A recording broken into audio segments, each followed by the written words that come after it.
Alright, we have created our magic ring with 3 stitch markers in the first 3 stitches. Now insert your hook into the loop, and if the loop appears too loose, carefully pull on the yarn attached to your yarn ball to tighten it. Keep in mind that we aim for our loop to match the size of the tip of our hook.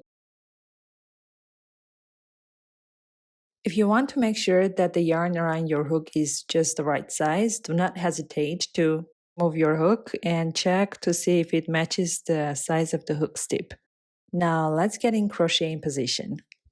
Remember, you can make all the necessary adjustments using your index finger of your yarn hand and your hook hand by pulling away with your hook or pulling your index finger away from you. Now, first step is to determine where to insert your hook next. So first, we want to insert our hook into the hole marked by orange stitch marker or whatever color of marker that you have.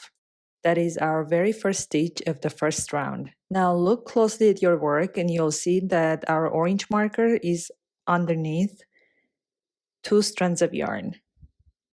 Now position your hook directly under that 2 strands of yarn that resemble a horizontal V. You can also notice that that is our very first horizontal V that is available for us to crochet in. Slide the orange stitch marker all the way to the left to keep it out of your way, and place your hook immediately to the right of it, ensuring that your hook is under those 2 strands that resemble a horizontal V.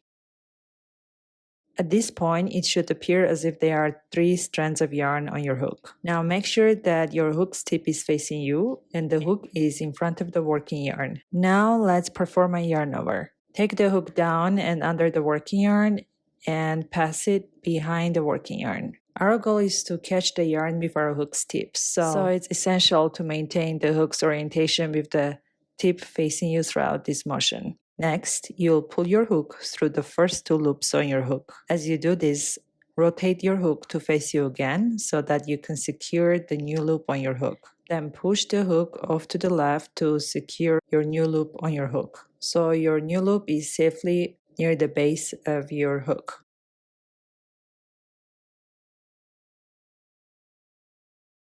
Finally, pull your hook slightly away from the work, making sure that the loop is roughly the same size as the tip of the hook.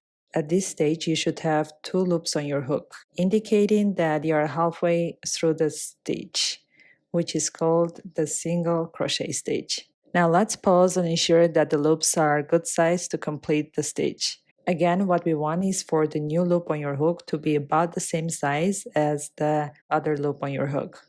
Alright, now that we have confirmed that both loops on our hook are about the same size and they are about the size of our tip, we can move forward. We are going to perform another yarn over. Make sure your hook is in front of the working yarn with the tip facing you. Lower the hook under the yarn and then bring it behind the yarn to catch the working yarn with the hook's tip.